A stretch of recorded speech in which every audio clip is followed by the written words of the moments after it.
back on the Bossman show, in front of the show, Emory Hunt, footballgameplan.com, CBS Sports, Sportsline, doing big things, my brother. How you doing, man? I'm doing fine, man. As always, I appreciate you having me on. Anytime, brother. Well, man, let's start off with the Falcons here, man. News is saying we got to hire Arthur Smith to be our head coach, with Terry Fontenot's the GM. So, looking at the Falcons cap situation, our roster, do we really fit what Arthur does best, or do you feel like we'll have to really have go to a retooling or rebuilding to get the Falcons back on track here going forward in the NFC South there? It's a unique question because I think a lot of people always ask, does this coach fit this scheme, and does the players, does the personnel fit the coach, and does the coach fit the personnel? But I think it's kind of, that's why you hire a coach. You hire him for the way he was able to take what, let's say, Tennessee had and make it work for him. And so you expect him to take what Atlanta has and make it work for them. And so it's not necessarily about certain plays that he runs or, certain groupings that he has. It's about finding what guys do well and being able to help them maximize their talent. Now, the biggest key for him is going to be how he builds that staff and what will he be able to give up play calling. Because as a coach, if you're trying to do both, it can be a little bit stressful for you. Yeah. And we've seen guys struggle in that capacity. If he truly wants to be the CEO of this football team and put guys in position to be successful, then that's, to me, that's the way you should go.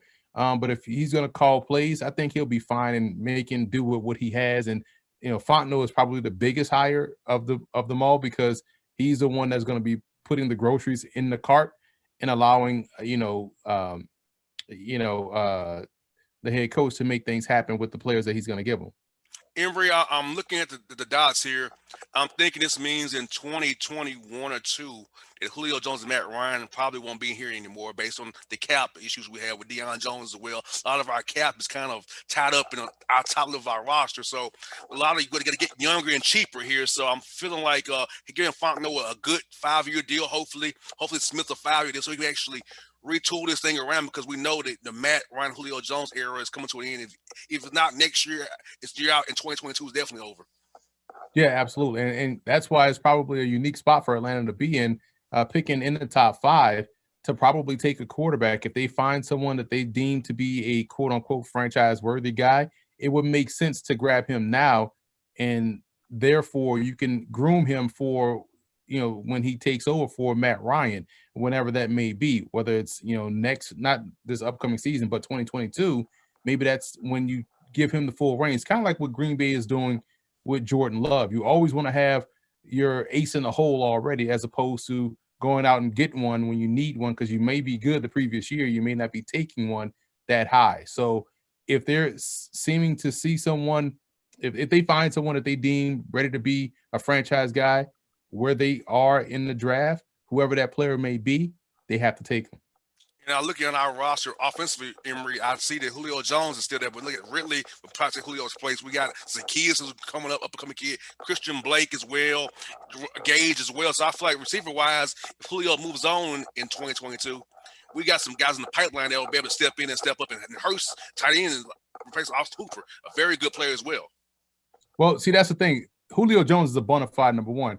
And unless Ridley can prove that he could be a bona fide number one, he's running sidecar right now with Julio. So even if you lose Julio, you still are going to need someone that's going to be considered a bona fide number one if it's not Ridley. Or if you can find out that Ridley is that guy, then you also still want to have someone that you can see to be a code number one. Because right now, Zacchaeus is a good guy, good player, good versatile player. You mentioned Gage as well. You talked about the tight end position. I think tight ends, that position is set with Hurst, but I think you're still going to need another stud at wide receiver if you plan on moving on from Julio.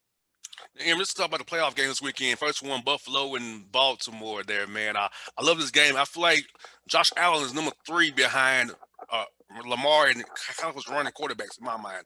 And I feel like it's going to be the quarterback's legs who make the difference in this game on here in Buffalo. I feel like, Allen can make plays in the pocket with his arms, so can Jackson as well. So what thoughts this game and how Wink Martindale, is he going to blitz Josh Allen, or is he going to play coverage and force him to go the long route rather than giving those easy one-on-ones on the outside and let Josh do his thing?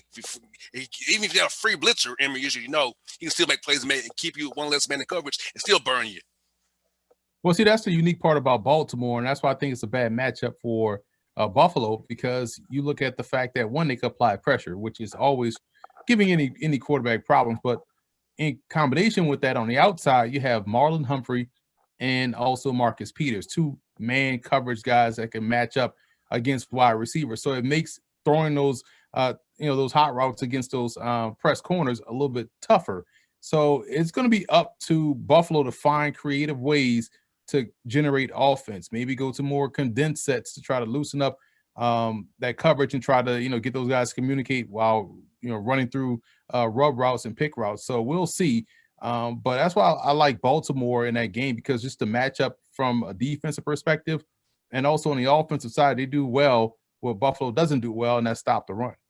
Most definitely, because you saw this week in Tennessee, shut down Derrick Henry. I mean, pretty much had 5-man fronts, had 9 guys in that box, guaranteeing Hill to beat him one-on-one. And this time, Baltimore stopped him up real good as well. And offensively, Gus Edwards and Dobbins, those guys, man, are running the ball like crazy. And then you got guys like Brown getting balls. Andrews, of course, out there for Lamar. And so I feel like the Ravens got hot after that Pittsburgh debacle when they played on Wednesday. They got past that, man. They've been on a run ever since then.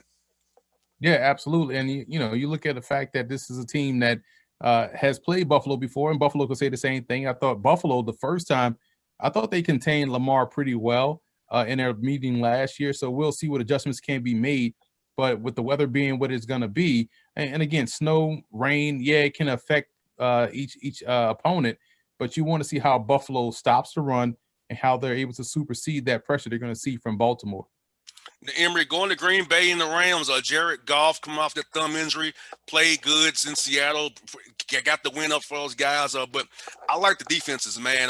I feel like Donald can wreak havoc on the Packers, but you have Ramsey to kind of take out Adams. That means Scantling, Tunney, and those guys, and Aaron Jones and Jamal Williams have to really produce because Ramsey's gonna go with Devontae, but Aaron Rodgers is a great quarterback. He can get him on a dive. His coverage still open for Aaron Rodgers. So other matchup, I feel like the Rams defense is gonna have to win this game for the Rams because I don't trust Goff in the offense right now for the Rams because as we know, McVay's running his outside zone schemes, 11 personnel. We know what it's gonna be for the most part, right? So I feel like it's all about the Rams defense to win this game for those guys. They're gonna do it. Yeah, I agree with you. The Rams defense is the matchup here. They have an elite defensive tackle, elite corner, a borderline elite safety in John Johnson III. Williams on the other corner has proven to be a ball hawk. So they got some dudes in the secondary to match up against those spread sets. Can they stop the run is going to be the key. And we know Donald is a disruptive player up front within the run game as well as what he can do is rushing the passer. So what can Green Bay offense do? And on the other side of the ball, can their defense take advantage of opportunities? Because we talked about condensed sets earlier. You look at what the Rams do. That's how they live. That's how they operate. That outside zone flash coming off that wide receivers running across the field, going every which way. But they do have some good communicators on the back end with Jaire Alexander. Darnell Savage, I think, is going to be a huge X factor in this game.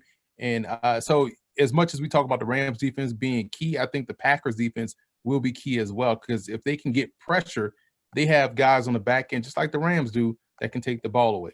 Most definitely, and I look forward to seeing how Mike Pettin does it against McVay, because excuse me, sorry, as LaFleur came from the McVay tree, so it's pretty much the same offense you see in practice every day when you're playing Sean McVay, when you're going against LaFleur in practice every day. Yeah, absolutely, and that's going to be the biggest matchup. It's more coaching, but at the end of the day, you do have the best quarterback on your team if you're Matt LaFleur, and that's Aaron Rodgers. Most definitely. Let's go to KC and Cleveland. Now, Emory, this is the question I have for you, man.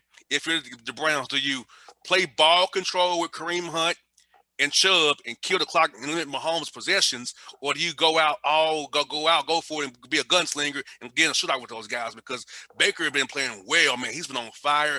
Stefanski surprised me with how good he's been this year because I thought his offense in Minnesota was wasn't that good in my opinion. But this year I saw him develop as a play caller. What he's doing with Hollywood Higgins, those guys, Jarvis, and losing Odell, man, they still getting. I got Hooper from the Falcons now with the Browns. I see what they're doing, but Mahomes is amazing. Andy Reid with 2 weeks off is amazing. Bieniemy and those guys. So if Spads can hit you with some blitzes, and KC can stop the run when they want to and beat you in coverage as well. So it's gonna be an interesting game. But so for instance, Cleveland, do you ball control it or do you go for it? I think you have to play your game. And right now, their game is ball control and play action and boots and waggles with Baker Mayfield.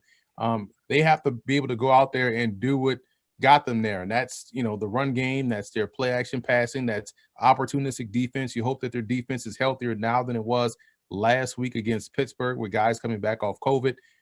Their defensive line can be active. They have Myles Garrett there, matching him up against whoever tackle is going to be the matchup they're going to try to exploit. And if guys on the back end can, keep their eyes on their luggage and not get caught looking in the backfield and allowing Mahomes to attack deep down the field, that's going to be the biggest key. But I think this will be a closer game than people think because of what you talked about as far as the Browns playing their game and what they are able to do really well, run the football. That kind of yields itself to being a very close game.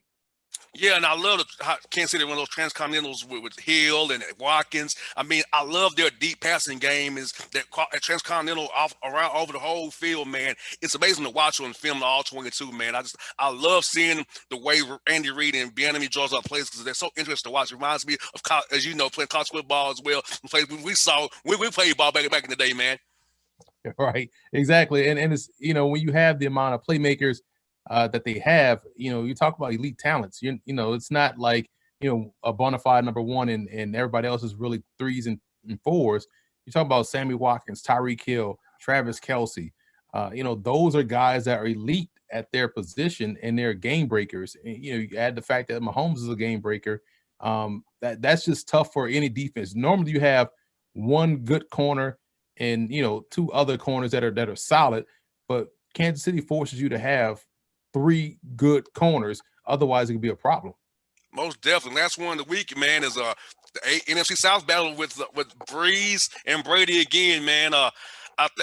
New Orleans has handled Tampa both times this year. I do feel like Tampa is getting into a groove now, but I feel like Sean Payton knows Arians what he wants to do.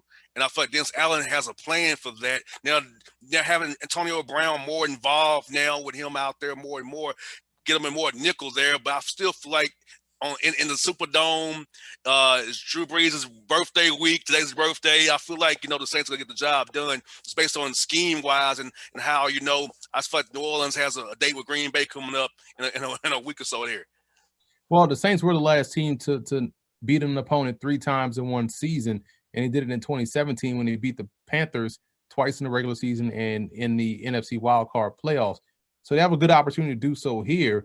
It's going to be up to the adjustments because we saw what happened in the second game. It was turnovers that really got the Bucs beat, and got out of hand pretty quickly. If they can protect the football in conjunction with, Antonio Brown now being more involved in the offense, it could pose a problem for that New Orleans secondary. But New Orleans defense is really good. And, I think their defense being able to apply pressure, being able to match up on the perimeter, and offensively, while they may not be dynamic, they are efficient and effective. I think that could do a number on, we talked about ball control. That's their way to win in this ball game.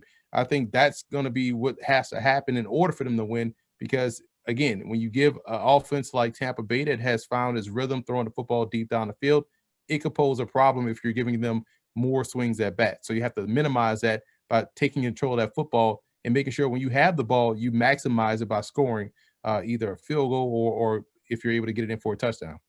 I'm thinking with emergence of Deontay Harris on offense now, with Traquan Smith, also with Michael Thomas and Kamara and Cook, maybe spread them out because Todd Bowles can't blitz as much if you have 5 empty sets out there, so you only have 6 men to blitz with if you're going to do it. So you feel like maybe playing that way with zero coverage, spreading them out so they have to play kind of maybe 2 man under or play a quarters rather than come at you with all his exotic blitzes he wants to do with you all the time, and then those A gaps there. Well, it depends because if you're going to spread somebody out, you got to identify the threat that can beat you. And right now, if we're being completely honest, the Saints don't have anyone that can beat you deep. The most explosive one is Deontay Harris, and they have him in the slot. You don't fear, Thomas going over top. You don't fear Sanders going over the top. So if you're going to spread the Bucs out, you're really challenging their defense. You're saying, okay, we're going to challenge you to make tackles consistently in space.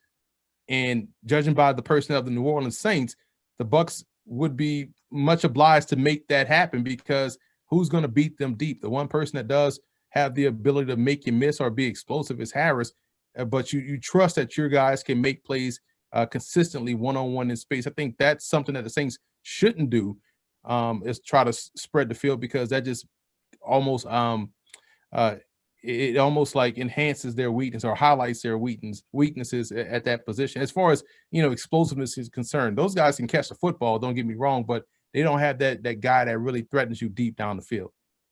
Emory, what are your thoughts on the hiring of Robert Saleh with the Jets, defensive coach there? Does that, in your mind, mean that Sam Darnold stays, or they maybe still go Fields and bring in Mike LaFleur from San Francisco as well to be his OC there with Saleh and the Jets there up your way? Well, it depends. That's the $1 million question, right? If they want to know, to me, you've seen 3 years of Sam Darnold. And the one thing you can say about him is that he's inconsistent. The other thing you say, he hasn't been able to play a full season. So he's injury prone. I hate to use that term, but it is what it is. And I know you can't control mono, but you miss games. And so I think they have to move on at that position. Now, does that mean taking Justin Fields? Does that mean probably taking one of these free agent quarterbacks, a veteran guy? Maybe that means, okay, maybe they have 2 first-round picks, I believe. So they can probably grab a quarterback if they see one, and then, maybe move Darnold, what have you. But I do think there's a lot of options. And Darnold right now, he had an opportunity to really play himself back into that role by the last stretch of the season, and he still played inconsistent. And that's just been the book on him since he's been their starting quarterback. And we got another hire in Urban Meyer coming to Jacksonville, down the way from me in Duval County. I'm worried about that hire, Emory, because it's a splash hire, but he's retired twice due to stress in Florida and in Ohio State. And the NFL is a whole nother animal for stress. So what are your thoughts on him being there long term, and why you win the press conference today, but will he be there for you in 4 years when hopefully you'll be good and competing with Trevor Lawrence and those guys in the AFC South there? Well, I love the hire. I think because he's, more of a CEO type, and he understands. He said in his presser today that the most important thing is to hire elite staff. That's first and foremost. You want to hire future head coaches at their position. And he understands that. And everywhere he's been, Utah, Bowling Green, Florida, Ohio State, he's turned them into winners. And so that's something that you can say and hang your hat on, that, hey, he's going to go down there and develop a winning program. And he understands that, he doesn't have to be the play caller. We get so enamored with guys. Did he call plays? Is he the play caller? All coaches can call plays. All coaches understand offense and defense and putting guys in position. But can you be able to lead, delegate, and plan things out and have a set mission and philosophy in place? That's Urban Meyer's MO. Plus, he has the 2 first-round picks, 2 second-round picks, all that cap space. And the Jaguars are not a bad football team from a talent perspective. The cupboard is not bare there in Jacksonville. So I think he's going to hit the ground running pretty quickly. You think Deshaun Watson is this on? We think he'll be in Houston next year? I think the chance he may leave based on his upsetness with the Calvin there and Casario and Easterby. What are your thoughts on the whole Texans drama right now? It was hard to get a gauge on emotional, takes, right? And so what's happening right now is all emotion. Once the emotion sets and realism sets in, and people get clearer heads and not emotional ones, then we could probably better gauge on what's going to happen. But as of right now, I can't even give you a definitive answer because it's just such an emotional time right now to say one way or the other. That's one for you. It's about a guy from here in Atlanta, Cam Newton. He had a weird year in New England this year. The arm kind of looked kind of shaky, if you ask me. He can still run the ball. What's your see for his future going forward? I know we'll probably won't be in New England. Probably most not likely he'll be moving on, but per report. So what's also on Cam Newton and his future as a quarterback in the league?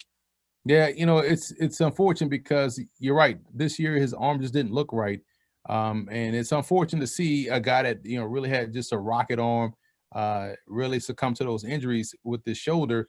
And the run game is a run game, but what made Cam great is the fact that he was a dual threat. And if you take away one option, whether it was his running or his passing, he's not Cam anymore. And so right now his arm, his shoulder is, and the way he throws just doesn't look comfortable. So you're right. Maybe his days as a starter is over, but he's going to be on a roster because we've seen this year how many teams had to go through multiple quarterbacks, and Cam Newton is still Cam Newton at one dimension. But you just wish that he was able to have the magic that he had in 2018 before he got injured with that shoulder, and we hadn't really seen that same Cam Newton since. No doubt. With Emory, thank you for your time, brothers. Always good to talk to you, my guy, man. You're always insightful, man. Always good to chat with another brother who loves the game like I do, brother. Appreciate you, man. Thanks again for having me on, man. It's good to see you. Good to talk shop with you, man. And I wish you the best of luck. I know it's the 14th or what have you, but Happy New Year as well. Yes, same to you, brother. Hey, and stay safe, man. This COVID thing is crazy out here in the streets, man. Absolutely. Mask up, man. No doubt. Hey, Emory. Good to see you, brother. Thank you as always.